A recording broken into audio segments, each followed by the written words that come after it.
Hello everyone, ನಮ್ಮಲ್ಲ excellence Bengaluru ಪ್ರಸ್ತುತಪಡಿಸುವ the Hindu news ಅನಾಲಿಸಿಸ್ಗೆ ಸ್ವಾಗತ.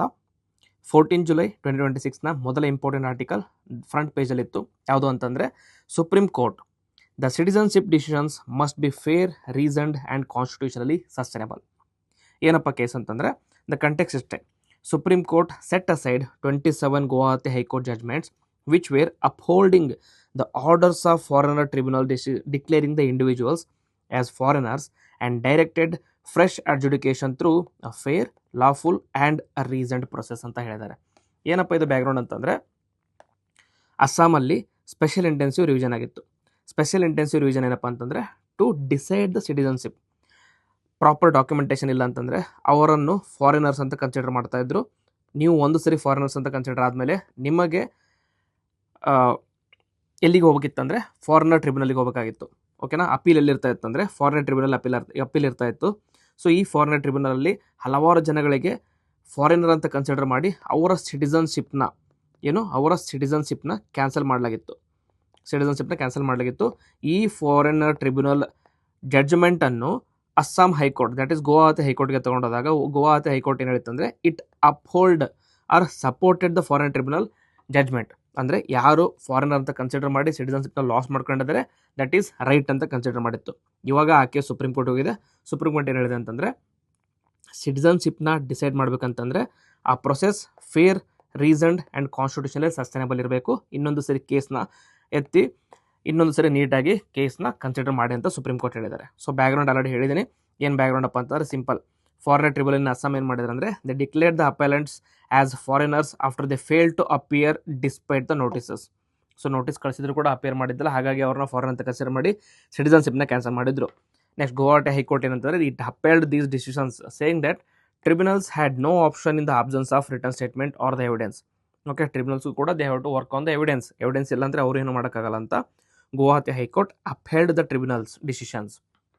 ಇವಾಗ ಸುಪ್ರೀಂ ಕೋರ್ಟ್ ಏನು ಹೇಳಿದ್ರು ಅಂದರೆ, that mere non-appearance or procedural defaults cannot justify such a grave declaration without independent examination or evidence ಅಂತ. So grave declaration ಅಂದರೆ ಏನು? This cannot be, that is ಅವ್ರು ಬಂದಿಲ್ಲ, ಪ್ರೆಸೆಂಟ್ ಆಗಿಲ್ಲ ಅನ್ನೋ ರೀಸನ್ನ ತಗೊಂಡು ಒಬ್ಬರ ಸಿಟಿಸನ್ಶಿಪ್ನ ನೀವು ಕ್ಯಾನ್ಸಲ್ ಮಾಡೋಕ್ಕೆ ಆಗಲ್ಲ ಅಂತ ಸುಪ್ರೀಂ ಕೋರ್ಟ್ ಡಿಕ್ಲೇರ್ ಮಾಡಿದೆ. ಓಕೆ, ಸೊ ಹಾಗಾಗಿ ಕೇಸ್ನ ಇನ್ನೊಂದು ಸರಿ ಎತ್ಕೊಂಡು ನೀಟಾಗಿ ಡಿಸ್ಕಸ್ ಮಾಡಿ ಅಂತ ಹೇಳಿದ್ದಾರೆ. ಸೊ ಇವತ್ತು ಕೊಟ್ಟಿರುವಂಥ ಜಜ್ಮೆಂಟಲ್ಲಿ ಸುಪ್ರೀಂ ಕೋರ್ಟ್ ಕೀ ಅಬ್ಸರ್ವೇಷನ್ಸ್ ಏನಪ್ಪ ಅಂತಂದರೆ, citizenship determination has serious constitutional consequences as it affects individuals' identity, rights, liberty and dignity. Okay, so ಇದನ್ನ ಕೇರ್ಫುಲ್ ಆಗಿ ಕನ್ಸಿಡರ್ ಮಾಡಿ. Next, state action cannot become valid merely because it is authorized by the statute. Any arbitrary or mechanical procedure violates Article 14 of the Constitution. Okay, so ಪ್ರೊಸೀಜರ್ನ follow ಮಾಡ್ಕೊಂಡು ಒಬ್ಬರ ಸಿಟಿಸನ್ಶಿಪ್ನ cancel ಮಾಡೋದಕ್ಕಾಗೋದಿಲ್ಲ. You should follow article 14 in letter and spirit ಅಂತ ಹೇಳ್ತಾ ಇದ್ದಾರೆ. Next, tribunals must ensure fair and meaningful process. So ಆ process ಯಾವ ಥರ ಇರಬೇಕಂದ್ರೆ, there should be genuine opportunity of hearing of the individual, clear disclosure of the ground of reference, independent evaluation of the evidence by both sides, and finally reasoned conclusion based on the material on record. Okay, so ಇದನ್ನೆಲ್ಲ follow ಮಾಡಿದ ಮೇಲೆ ಅವ್ರಿಗೆ ಪಕ್ಕ foreigner ಅಂತ consider ಆದರೆ only then remove citizenship ಅಂತ ಹೇಳಿದ್ದಾರೆ. Then the state's legitimate interest in preventing illegal immigration or migration is acknowledge, we understand, but it must be pursued through constitutionally fair procedure. Supreme Court ಹೇಳಿದೆ ಅಂದರೆ, immigration is a threat.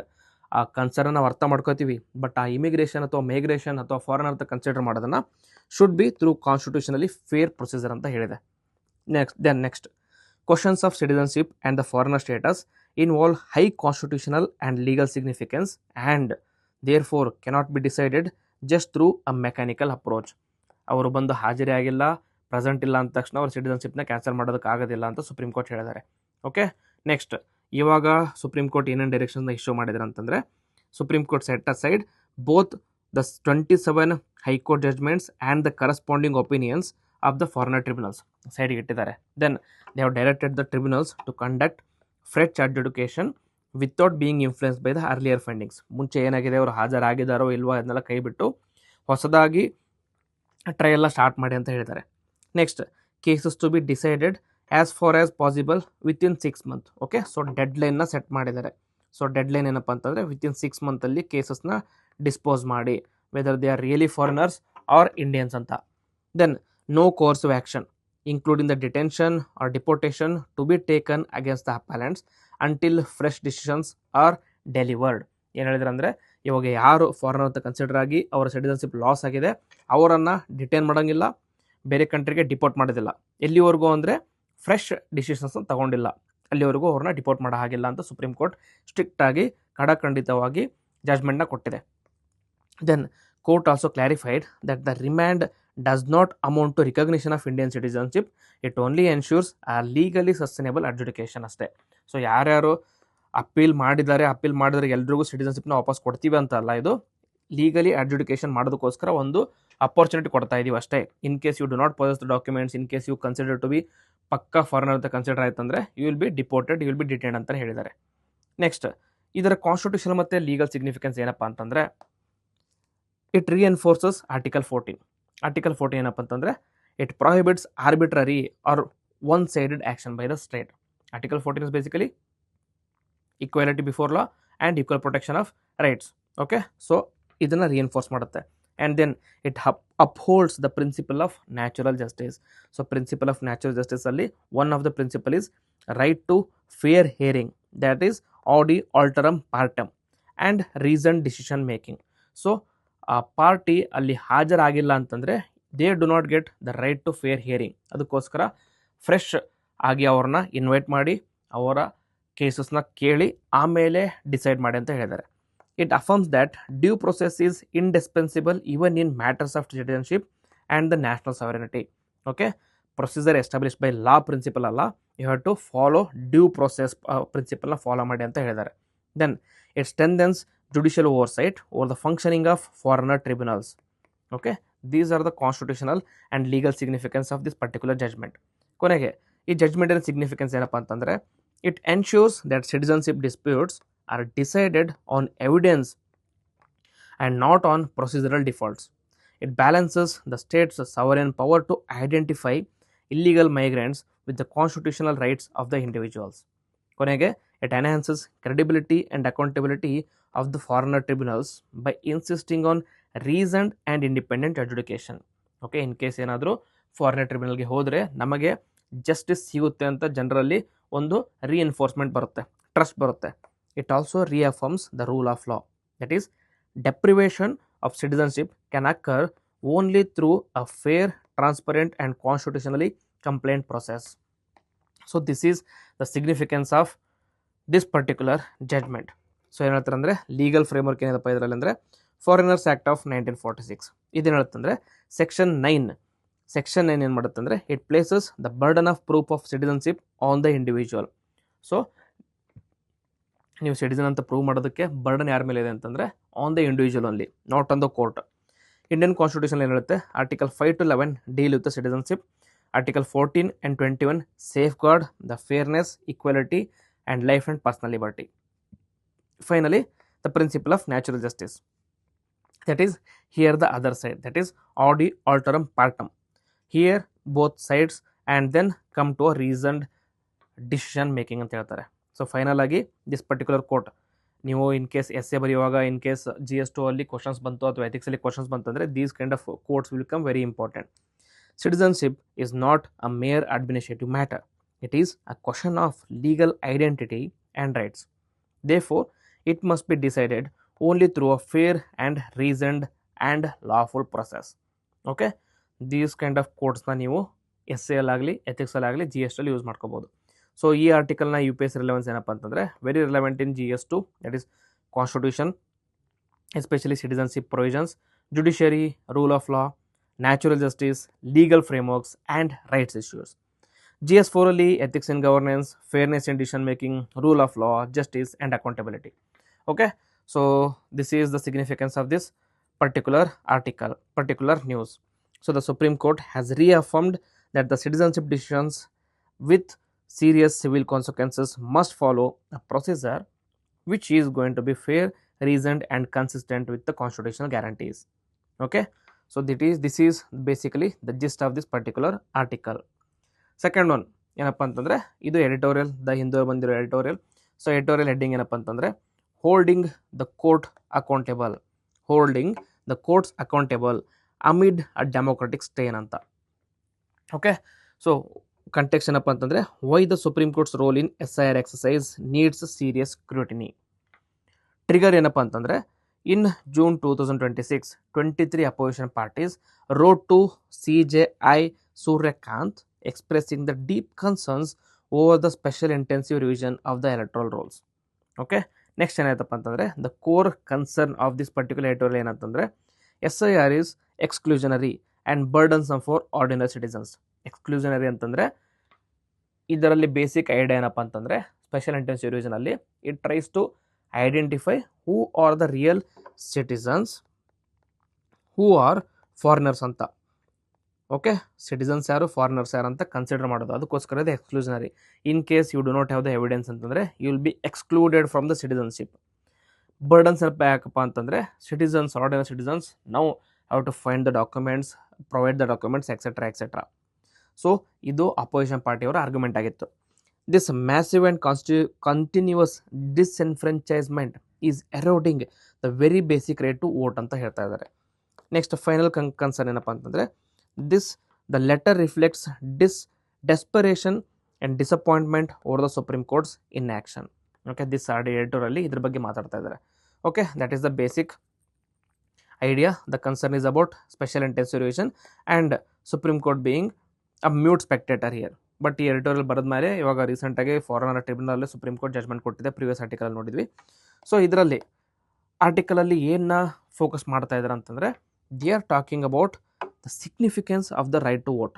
Right to vote significance ಏನಪ್ಪ ಅಂತಂದರೆ it is the very heart of democracy. ಏನಂದರೆ voting is a powerful political act, especially for the marginalised section of the society. This reaffirms that they count as much as the privilege. ಯಾಕಂತಂದರೆ one person has one vote. It doesn't matter if you are rich, it doesn't matter if you are poor, it doesn't matter if you are SC, it doesn't matter if you are general etcetera etcetera. So ಒಂದು ಪರ್ಸನ್ಗೆ ಒಂದು voting ಇದೆ. So it means that everyone is equal, especially in the political democracy of India. Next, long queues at the polling booths beyond the divisions of class, caste, income. This symbolises a healthy democracy. Okay, voting ಮಾಡೋಕೆ ಹೋದಾಗ ಜಾತಿ ನೋಡಲ್ಲ, ಧರ್ಮ ನೋಡಲ್ಲ, caste ನೋಡಲ್ಲ, class ನೋಡಲ್ಲ, income ನೋಡಲ್ಲ, ಎಲ್ಲರೂ ಒಂದೇ ಕಾಮನ್ ಲೈನಲ್ಲಿ ಹೋಗಿ ವೋಟಿಂಗ್ ಮಾಡಿಬರ್ತಾರೆ. Then this SIR has turn this fundamental right into a bureaucratic hurdle which demands documents, lineage proof, appeals, what scholar Rudraksh Larka calls as digital structural authoritarianism. ಇದನ್ನ article ಬರೆದವ್ರು ಯಾರಂದರೆ ರುದ್ರಾಕ್ಷ ಲಕ್ರಾ. ಅವ್ರು ಹೆಂಗೆ ಕರೀತಾರೆ ಅಂದರೆ SIR is nothing but digital authoritarianism ಅಂತ ಕರೀತಾ ಇದ್ದಾರೆ. Then this process creates fear, anxiety and exclusion, disproportionately affecting the poor, minorities, women and the migrants. Okay, this is the basic idea of this editorial. You have to understand these are the ideas or the opinions of the author of this editorial. These are not the opinions of me. Okay, Supreme Court role ಏನಿದೆ ಅಂತ article ಏನು ಹೇಳ್ತಾರೆ ಅಂದರೆ ಎಲ್ಲಿ Supreme Court rule ಇದೆ and where Supreme Court is falling short ಅಂದರೆ delayed justice is denied justice. Quote ಇದೆ, famous quote. Justice denied, justice delayed is justice denied ಅಂತ. ಏನಂದರೆ Bihar SIR case was decided on May 27, 2026 after the election was already over. Election ಮುಗಿದ್ಮೇಲೆ SIR case decide ಮಾಡಿದರೆ voting rate ಎಲ್ಲರೂ loss ಆಗಿದೆ, ಒಂದು ಟರ್ಮ್ವರೆಗೂ vote ಮಾಡೋಕ್ಕಾಗಿಲ್ಲ. So what is the use of justice which is delayed? There is the justice already denied. ಯಾಕಂದರೆ ಆ ಎಲೆಕ್ಷನಲ್ಲಿ ಅವರು ವೋಟ್ ಮಾಡೋಕ್ಕಾಗಿಲ್ಲ ಅವ್ರಿಗೆ. This is the pattern of postponing final decisions until the state action becomes a fait accompli. Next, seen earlier in demonetization in 2016 and Article 370 cases. Okay, ಇದನ್ನು ಮುಂಚೆ ನೋಡಿದ್ವಿ. ಯಾವಾಗ ಅಂತಂದರೆ ಆ್ಯಕ್ಷನ್ ತಗೊಂಡ್ಮೇಲೆ ಜಡ್ಜ್ಮೆಂಟ್ ಮಾಡಿದರು. ಓಕೆ, ಆ್ಯಕ್ಷನ್ ತಗೊಂಡು ತುಂಬ ವರ್ಷಗಳಾದ ಮೇಲೆ ಜಸ್ಟಿಸ್ನ ಕೊಟ್ಟಿದ್ರು ಅಥವಾ ಕೇಸ್ನ ತೊಗೊಂಡಿದ್ರು. So when time is of essence, delayed adjudication defeats the purpose of judicial review. So that is where Supreme Court should be more proactive ಅಂತ ಹೇಳ್ತಾ ಇದ್ದಾರೆ. Then from reviewer to administrator through multiple interim orders and directions the court is actively supervised and facilitated the SIR process. Okay, the very basic idea about special intensive revision ಯಾರಿಂದ start ಆಗಿದ್ದು? ನಾವು none other than the supreme Court Assam ಅಕಾರ್ಡ್ಸ್ನ use ಮಾಡಿಕೊಂಡು initial ಆಗಿ NRC national registry curriculum ಮಾಡೋದಕ್ಕೋಸ್ಕರ first ಹೇಳಿದ್ದು Supreme Court ಹೇಳಿತ್ತು. ಅದಾದಮೇಲೆ ಸ್ಪೆಷಲ್ ಇಂಟೆನ್ಸಿವ್ ರಿವಿಷನ್ ಮಾಡಿದ್ರು. NRC, next citizenship amendment act, SIR, all is connected to Supreme Court directives that is given according to the Assam Accords. Then this blurred the line between judicial oversight and the administrative control. What is the use of judiciary when it is indulging into administration also? Okay, so ಇಲ್ಲಿ ಕೂಡ judiciary ತಪ್ಪಿದೆ ಅಂತ ಹೇಳ್ತಾ ಇದ್ದಾರೆ. Unprecedented shift from a forum of judicial review to administrative body ಅಂತ ಹೇಳ್ತಾ ಇದ್ದಾರೆ. So the court became a collaborator in every process that was under challenge here. So ಎಷ್ಟು ಎಕ್ಸಿಕ್ಯೂಟಿವ್ ಅಥವಾ ಲೆಜಿಸ್ಲೇಟಿವ್ ತಪ್ಪಿದೆ ಈ ಪರ್ಟಿಕ್ಯುಲರ್ ಇಶ್ಯೂಸಲ್ಲಿ, ಅಷ್ಟೇ ಸುಪ್ರೀಂ ಕೋರ್ಟ್ ಅಥವಾ judiciary ತಪ್ಪಿದೆ ಅಂತ ಹೇಳ್ತಾ ಇದ್ದಾರೆ. Then focus should be on the focus on powers and not rights. That is the court framed the disputes mainly as a question of EC's competence and power. That is, rights-based questions of proportionality, fairness and discriminatory impact were largely overlooked. ಇದನ್ನೆಲ್ಲನೂ overlook ಮಾಡಿ Supreme Court ಏನು ಮಾಡಿದೆ, it focused only on the powers of the Election Commission of India rather than the rights of Indian citizens ಅಂತ ಹೇಳ್ತಾ ಇದ್ದಾರೆ. Issues like vagueness, unrealistic documentation demands and social realities were not meaningfully engaged. ಇದರ ಬಗ್ಗೆ ನಾವು careful ಆಗಿ verify ಮಾಡಿದ್ದಿಲ್ಲ ಅಂತ ಹೇಳ್ತಾ ಇದ್ದಾರೆ. ಆಸ್ ಅ ರಿಸಲ್ಟ್ ಏನಂತಂದರೆ blanket endorsement of EC's actions on all key issues. So ಏನು ECI election Commission of India ಏನೇನು ಡಿಸಿಷನ್ ತೊಗೊಳುತ್ತೆ ಎಲ್ಲದಕ್ಕೂ ಕೂಡ ಸುಪ್ರೀಂ ಕೋರ್ಟ್ ಎಸ್ ಅಂತ ಹೋಯಿತು ಅಂತ ಹೇಳ್ತಾ ಇದ್ದಾರೆ. ಸೊ ಏನಪ್ಪ ಇದು ಬ್ಯಾಕ್ಗ್ರೌಂಡ್ ಅಂದರೆ, ವಾಟ್ ಈಸ್ SIR ಎಕ್ಸಸೈಸ್, ಯಾಕೆ ಇಷ್ಟೆಲ್ಲ ಜಗಳ ಮಾಡ್ತಾ ಇದ್ದಾರೆ ಅಂದರೆ, SIR ಎಕ್ಸಸೈಸ್ ಅಂದರೆ ಸ್ಪೆಷಲ್ ಇಂಟೆನ್ಸಿವ್ ರಿವಿಷನ್. ಏನಂದರೆ, it is a door to door verification of electoral rolls to identify ordinary residents. Concern ಏನಪ್ಪ ಅಂತಂದರೆ, it demands extensive documentation and lineage proof. Okay, ನಿಮ್ಮ ಅಪ್ಪ, ಅಮ್ಮ, ತಾತ, ಮುತ್ತಾತ ಅವರ ಲೀನಿಯೇಜ್ ಎಲ್ಲ ಪ್ರೂಫ್ ಕೇಳುತ್ತೆ. Then short timelines and complex procedure. ಟೈಮ್ನ ತುಂಬ ಕಡಿಮೆ ಇದೆ, ಹಾಗಾಗಿ ಅವರ ಸಿಟಿಸನ್ಶಿಪ್ನ ಕನ್ಸಿಡರ್ ಮಾಡೋದು ಅಥವಾ ಪ್ರೂವ್ ಮಾಡೋದಕ್ಕೆ ತುಂಬ ಕಷ್ಟ ಆಗ್ತಾ ಇದೆ. Then risk of wrongful deletions and mass exclusion. Okay, that is initial ಆಗಿ ಹೇಳಿದ್ವಲ್ಲ, SIR is more exclusionary nature. ಜಾಸ್ತಿ ಜನನ ಇನ್ ಕೇಸ್ ಅವ್ರು ಫಾರಿನರ್ ಇದ್ದರೆ ಸಿಟಿಸನ್ಶಿಪ್ ಕೊಡೋದಕ್ಕಿಂತ ಜಾಸ್ತಿ, ಸಿಟಿಸನ್ ಇದ್ದರೆ ಇನ್ ಕೇಸ್ ಡಾಕ್ಯುಮೆಂಟ್ ಇಲ್ಲ ಅಂದ್ರೆ ಅವರನ್ನು ಫಾರಿನರ್ ಅಂತ ಕನ್ಸಿಡರ್ ಮಾಡಿ ಸಿಟಿಸನ್ಶಿಪ್ನ ಕ್ಯಾನ್ಸಲ್ ಮಾಡೋ ಚಾನ್ಸಸ್ ಜಾಸ್ತಿ ಇದೆ. It hits the weakest sections the hardest, because weakest ಸೆಕ್ಷನ್ಸಲ್ಲಿ they do not have the proper awareness of maintaining documents etcetera. And this undermines the principle of universal adult franchise ಕೂಡ undermine ಮಾಡುತ್ತೆ. Then why judicial accountability matter ಅಂತಂದರೆ, courts are powerful institutions and their decisions have deep political consequences. ಅದಕ್ಕೋಸ್ಕರ judicial accountability matters a lot. Then judicial review can either limit state power or ಲೆಜಿಟಿಮೈಸ್ executive excesses. Okay, ಏನು judgement ತೊಗೋತಾರೆ, ಏನು action ತೊಗೋತಾರೆ becomes very important here. Then opposition must evaluate and criticise judicial aberrations. This is the part of democratic functioning ಅಂತ ಹೇಳ್ತಾ ಇದ್ದಾರೆ. Then neutrality of institutions is declining. Endorsements of excesses are the hallmark of authoritarian regime ಅಂತ ಹೇಳ್ತಾ ಇದ್ದಾರೆ. ಈ ಕೇಸಲ್ಲಿ indirect ಆಗಿ present ಗೌರ್ಮೆಂಟಿಗೆ authoritarian regime ಅಂತ ಕರಿತಾ ಇದ್ದಾರೆ ಈ ಪರ್ಟಿಕ್ಯುಲರ್ ಎಟೋರಲ್ಲಿ. And all this authoritarian exercises are being supported by judiciary ಅಂತ ಹೇಳ್ತಿದ್ದಾರೆ. That is not the way it should be ಅಂತ. ಸೊ ವೇ ಫಾರ್ವರ್ಡ್ ಅಂದರೆ ಹೆಂಗೆ, ಯಾವ ಥರ ಆಗಬೇಕು ಅಂತಂದರೆ, it should expand oppositional politics beyond the parliamentary methods to people's movements. Okay, ಬರೀ ಪಾರ್ಲಿಮೆಂಟರಿ ಮೆಥಡಿಂದ ಪೀಪಲ್ ಮೂವ್ಮೆಂಟ್ ಸ್ಟಾರ್ಟ್ ಮಾಡಬೇಕಂತ ಹೇಳ್ತಿದ್ದಾರೆ. And they should strengthen public vigilance and civic engagement ಅಂತ ಕೂಡ ಹೇಳ್ತಾ ಇದ್ದಾರೆ. Then reclaim democratic institutions through constant pressure and the collective action. Finally, most important is protect the right to vote, because every vote is a grain that builds heap of democracy.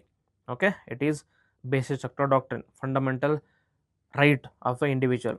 So key takeaway ಏನಪ್ಪ ಅಂತಂದರೆ, democracy thrives when the courts fearlessly protect the rights, not when they legitimize executive power, because courts or the Supreme Court is the ultimate protector of individual rights.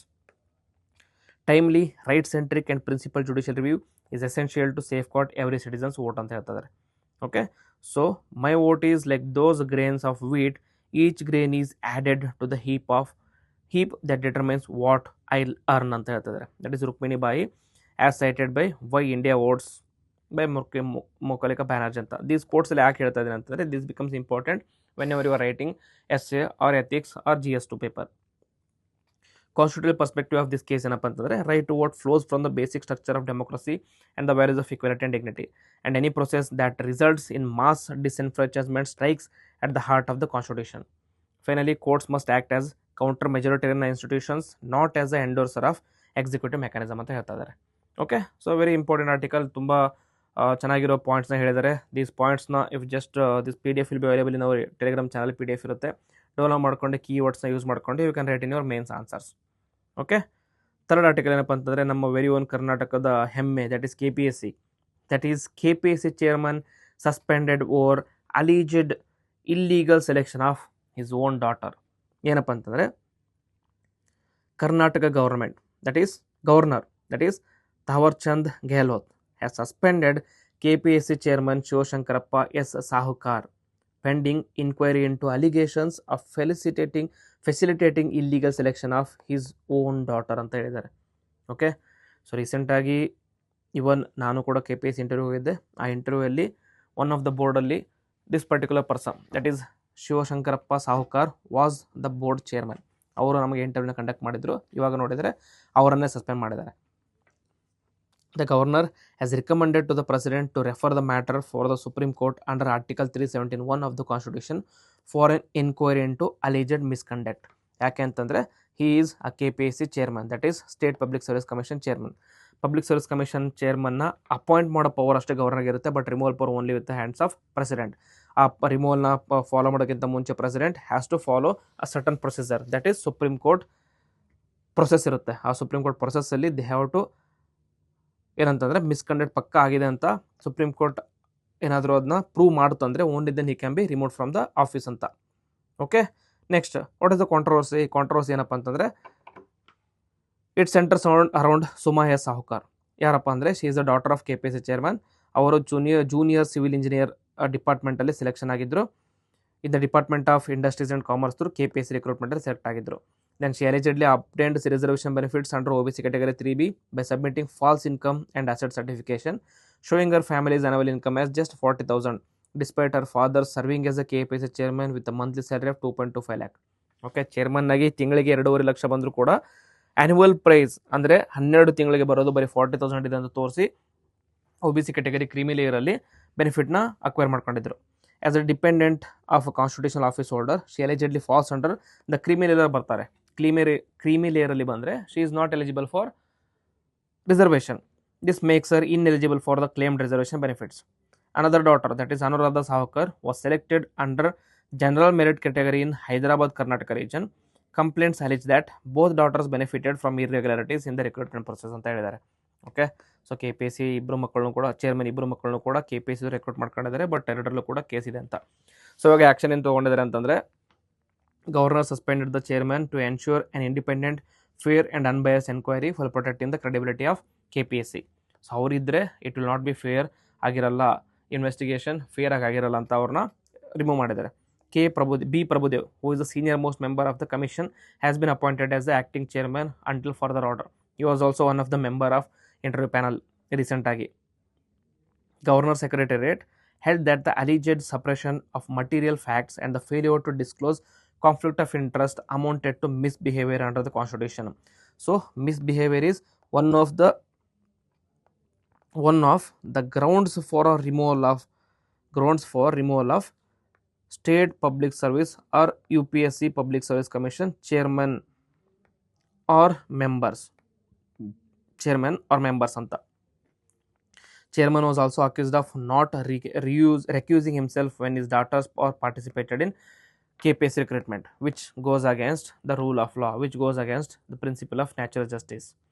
Okay, so ಇವಾಗ action against Suma ಸಾಹುಕರ್ ಮಗಳ ಮೇಲೆ action ಏನು ತೊಗೊಂಡಿದ್ದಾರೆ ಅಂದರೆ not necessary for UPSC. Just ಹೇಳ್ತೀನಿ ಏನಂತಂದರೆ she has been permanently debarred from the exam, debarred from her work, and she has been permanently debarred from the future examinations under the Rule 20 of Karnataka Civil Service Examinations 1977.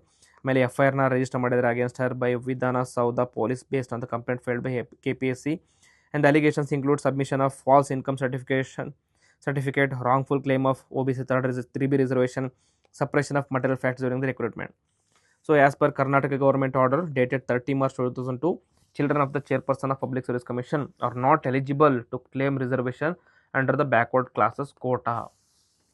So ಎಲ್ಲದನ್ನು use ಮಾಡಿಕೊಂಡು ಬೆನಿಫಿಟ್ಸ್ನ ಮಾಡ್ಕೊಂಡು ಅವ್ರು selection ಆಗಿದ್ರು ಅಂತ ಅವ್ರನ್ನ debar ಮಾಡಿದ್ದಾರೆ. So constitution provisions ಇದರಲ್ಲಿ ಏನಪ್ಪ ಅಂತಂದರೆ ಆರ್ಟಿಕಲ್ 315 ಏನಂತಂದರೆ it establishes public service commission for both union and the states. ಯೂನಿಯನಲ್ಲಿ UPSC ಇದೆ, ಸ್ಟೇಟಲ್ಲಿ ಸ್ಟೇಟ್ ಪಬ್ಲಿಕ್ ಸರ್ವಿಸ್ ಕಮಿಷನ್ ಇರುತ್ತೆ. ಆರ್ಟಿಕಲ್ 371 ಏನಂತಂದರೆ president has the power to remove the chairman or the members of state public service commission after the supreme court conducts an enquiry into the allegations of misbehaviour.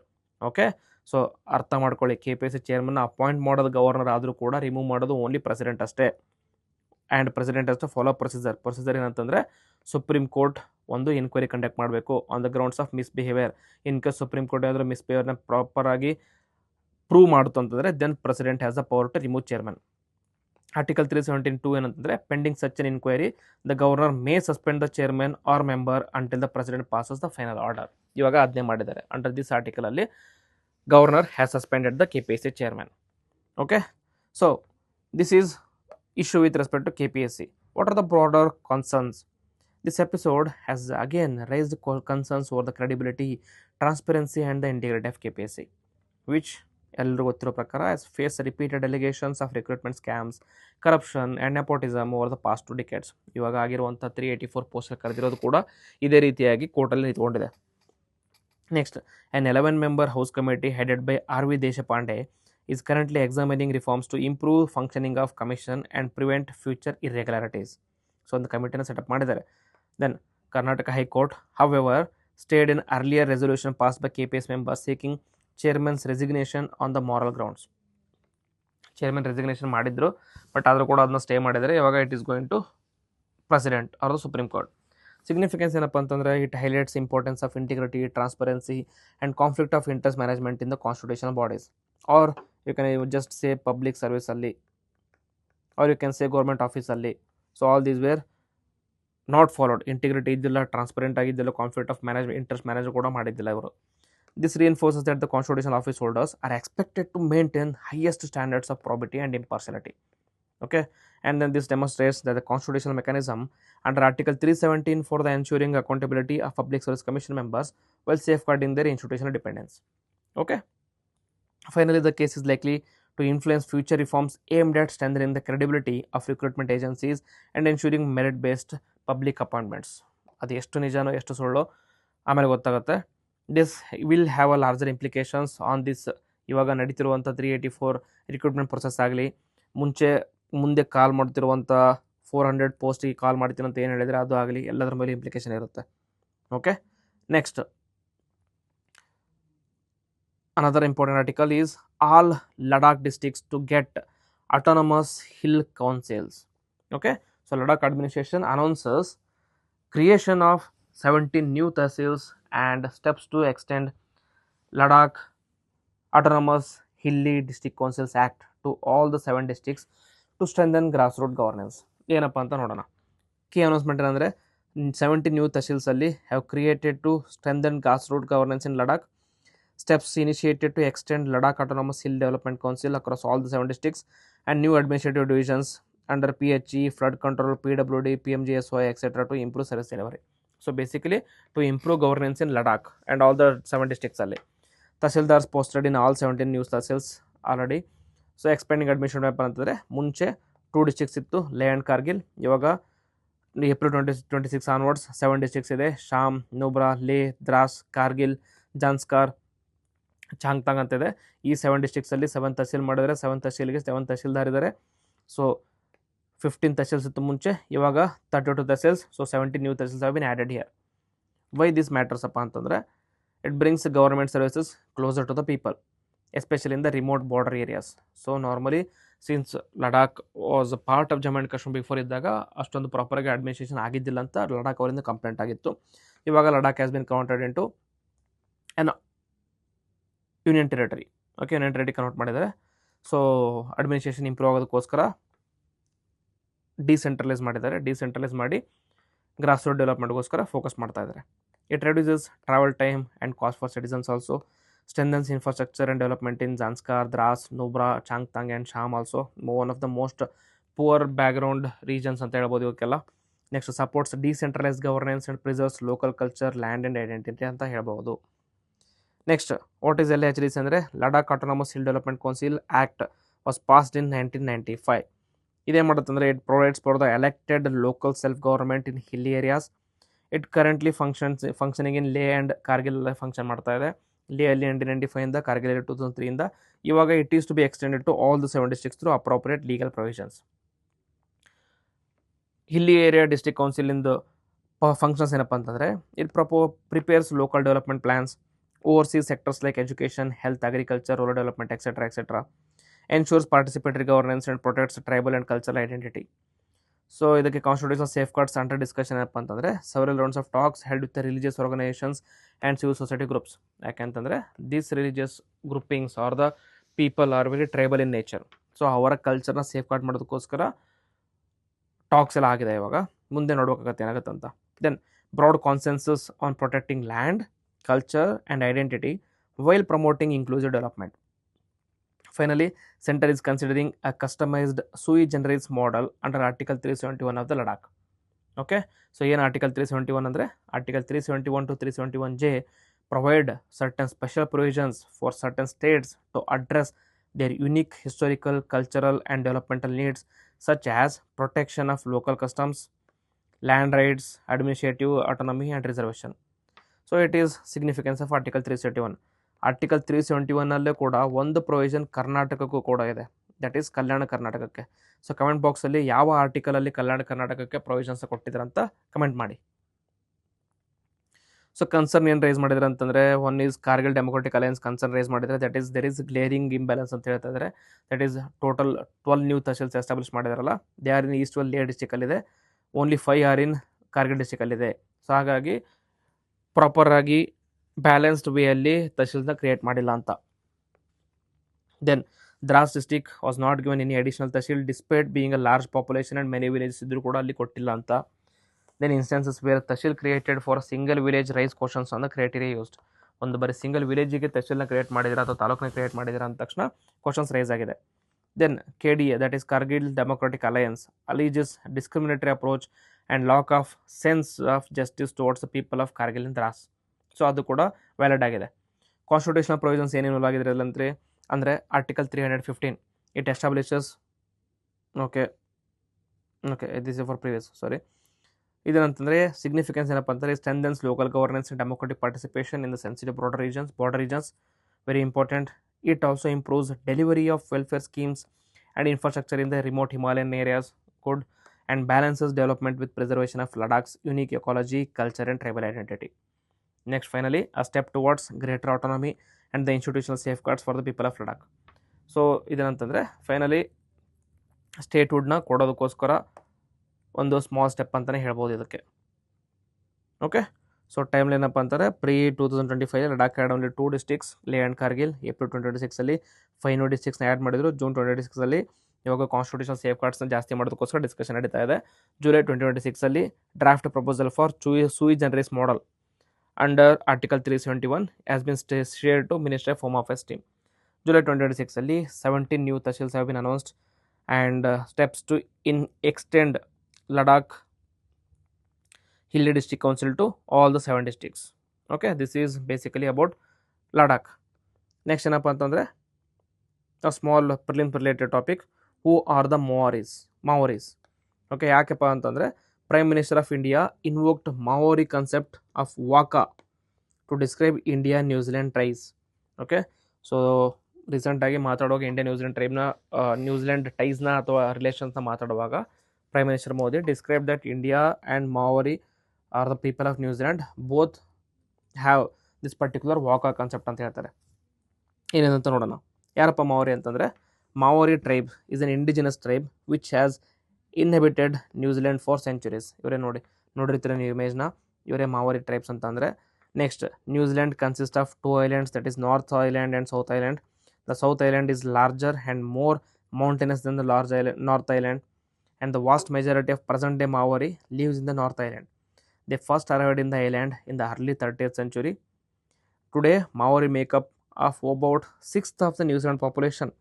Culturally, they are Polynesians, mostly closely related to the Eastern Polynesia. So, Polynesia ಅವರು ನ್ಯೂಜಿಲೆಂಡ್ಗೆ ವಲಸೆ ಬಂದಿದ್ದರು. Okay, And Maori culture has endured centuries of torture and struggle, first in the hands of the crown and later others who wish to claim spot on their land. Crown andre yadu? Obviously it is British crown. So British colonialism alli New Zealand was under the control of British crown. ಆ ಟೈಮಲ್ಲಿ they wanted to claim New Zealand as their own complete claim ಮಾಡೋದಕ್ಕೋಸ್ಕರ ಅವರ ಕಲ್ಚರ್ನ destroy ಮಾಡೋದಕ್ಕೆ ತುಂಬ ಪ್ರಯತ್ನ ಪಟ್ಟಿದ್ರು.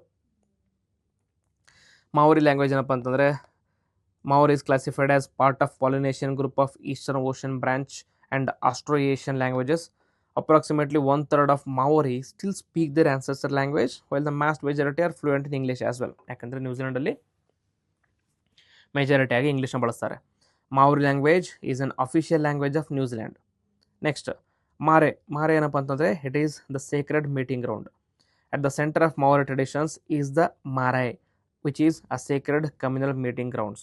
Then, Marae is usually consists of buildings and an open space. It is used within the community for important meetings, communal meals, arts, crafts, cultural shows, etc. etc. So, this is basically a tribal profile of Maoris. Next, ಇವ್ರದ್ದು identity ಏನಪ್ಪ ಅಂತಂದರೆ Maori ಅಂದ ತಕ್ಷಣ you have to remember the haka. Haka ಅಂತಂದರೆ it is a famous aspect of Maori culture is the haka, which is a powerful war dance known for its intensity, facial expressions and rhythm. So ನ್ಯೂಜಿಲೆಂಡಿನ rugby ಟೀಮ್ಗೆ black caps ಅಂತ ಕರೀತಾರೆ. Black caps ಅಂತ.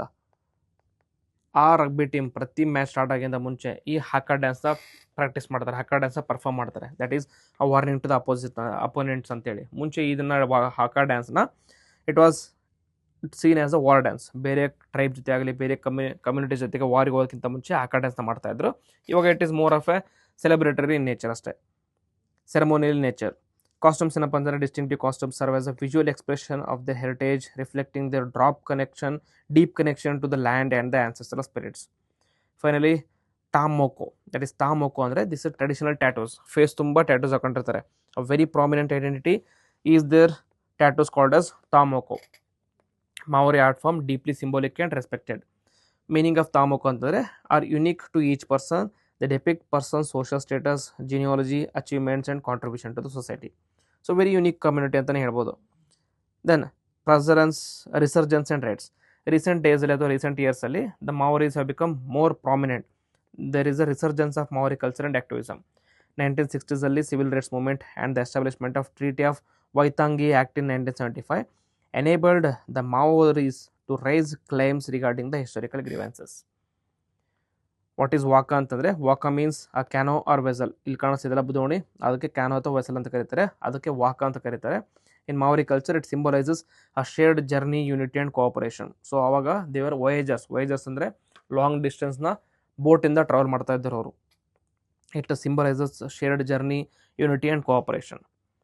So Maori legacy ಅಂದರೆ it is a proud indigenous people who continue to preserve their identity, culture and values while contributed to the modern New Zealand. So this is about Maoris, Haka and Waka. Finally, the final article for today ಏನಪ್ಪ ಅಂತಂದರೆ Dudhwa tiger reserve. ಏನಂತಂದರೆ ರೀಸೆಂಟಾಗಿ ನ್ಯೂಸಲ್ಲಿ ಏನಿತ್ತಂದರೆ according to the 4th rhino census, the rhino population in Dudhwa tiger reserve has increased to 53. Okay, Dudhwa ಎಲ್ಲಿದೆ ಅಂತಂದರೆ it is located on the ಇಂಡೋ-ನೇಪಾಲ್ border in the district of Lakhimpur Kheri in Uttar Pradesh. Okay, Uttar Pradesh allide. It includes Dudhwa National Park and nearby 2 sanctuaries. ಯಾವ್ದಂದ್ರೆ ಕಿಶ್ನಪುರ್ and Katarnaigat. Topography ಅಂತಂದರೆ it is Tarai Babar habitat of the upper Gangetic plains, biogeographic province. Okay, Gangetic ಪ್ಲೇನಲ್ಲಿ ನಿಮ್ಗೆ ಗೊತ್ತಿರುತ್ತೆ, divide ಮಾಡಿರ್ತೀವಿ. ತೆರಾಯಿ, ಬಾಬರ್, ಕದರ್ ಮತ್ತು ಬಂಗಾರ್ ಅಂತ divide ಮಾಡಿರ್ತೀವಿ. So ಈ particular region ಎಲ್ಲಿ ಅಂತಂದರೆ ನೇಪಾಳಲ್ಲಿರುವಂಥ ತರಾಯಿ ರೀಜನಲ್ಲಿ ಬರುತ್ತೆ. ಓಕೆ, ರಿವರ್ಸ್ ಏನಂದರೆ Sharda river flows by the Kishanpur wildlife sanctuary and the Geruwa river flows through Katarniaghat wildlife sanctuary and the Saheli and Mohana streams flow in the Dudhwa national park, all of which are the tributary to Ghaghra river and this Ghaghra river is in turn a tributaries to Ganga river. ಓಕೆನಾ, ಗಂಗಾ ರಿವರ್ಗೆ ಟ್ರಿಬ್ಯೂಟರಿಯಾಗಿ ಇದು ಮಾಡುತ್ತೆ. Vegetation and flora ಅಂತಂದರೆ vegetation of the north Indian ಮಾವೋಸ್ಟ್ deciduous type ಇದೆ, containing some of the finest examples of sal forest in India. Mainly consists of sal forest along with associated trees like Terminula alta, Asna, Asida and Haldu. Okay, and faunadalli diverse Dudhwa is home to rich diversity of wildlife especially tiger, leopard, swamp deer, rhinos, chital, hog deer, barking deer, sambar, wild boar, ratel etcetera etcetera. ಬರ್ಡ್ಸಲ್ಲಿ florican, black necked stork ಎಲ್ಲ ಸಿಗುತ್ತೆ. More than 400 species of birds ಇಲ್ಲಿ ಸಿಕ್ಕಂಡು ಬರುತ್ತೆ ನಮಗೆ. Significance ಏನಪ್ಪ ಅಂತಂದರೆ Dudhwa tiger reserve is one of the most important protected areas of India, supporting the conservation of endangered 100 rhinoceroses, tigers and wide range of flora and fauna. So ಇದೇನಪ್ಪ ಅಂತಂದರೆ Dudhwa tiger reserve ಏನಾಗಿತ್ತು ಅಂದರೆ ಮುಂಚೆ ಕಾಜಿರಂಗ ನ್ಯಾಷನಲ್ ಪಾರ್ಕಲ್ಲಿ, Kaziranga national park ಯಾವುದಕ್ಕೆ famous? It is famous for 100 rhinoceros. ಅಲ್ಲಿ 100 rhinoceros population ಲಿಮಿಟ್ನ cross ಮಾಡ್ತಾ ಇತ್ತು. ಅದಕ್ಕೋಸ್ಕರ ಅಲ್ಲಿಂದ ಟ್ರಾನ್ಸ್ಲೊಕೇಟ್ ಮಾಡಿ ಎಲ್ಲಿಗೆ ಟ್ರಾನ್ಸ್ಫರ್ ಮಾಡಿದ್ರು ಅಂದರೆ ದುಧ್ವಾ ಟೈಗರ್ ರಿಸರ್ವ್ಸ್ಗೆ. Okay, that is why it was also in news previously. So ಇದು ಇವತ್ತಿನ news analysis, important articles. So ಇನ್ನು ಮೇಲೆ ರೆಗ್ಯುಲರ್ ಆಗಿ ಮಾಡ್ತಾ ಇರ್ತೀವಿ. So be attentive and also do rate in the comment box. ನಿಮ್ಮ ಒಪಿನಿಯನ್ ಆಗಲಿ, ಸಜೆಷನ್ಸ್ ಇದ್ದರೆ, ರಿಕಮೆಂಡೇಷನ್ಸ್ ಇದ್ದರೆ, ಏನಾದರೂ ಚೇಂಜಸ್ ಮಾಡೋಕ್ಕಿತ್ತಂದರೆ ಅದನ್ನ ಕಮೆಂಟ್ ಬಾಕ್ಸಲ್ಲಿ ಹಾಕ್ತಾ ಇರಿ. ಸೊ ಇದನ್ನು ಹೇಳ್ತಾ will end the video. Jai Hind, Jai Karnataka.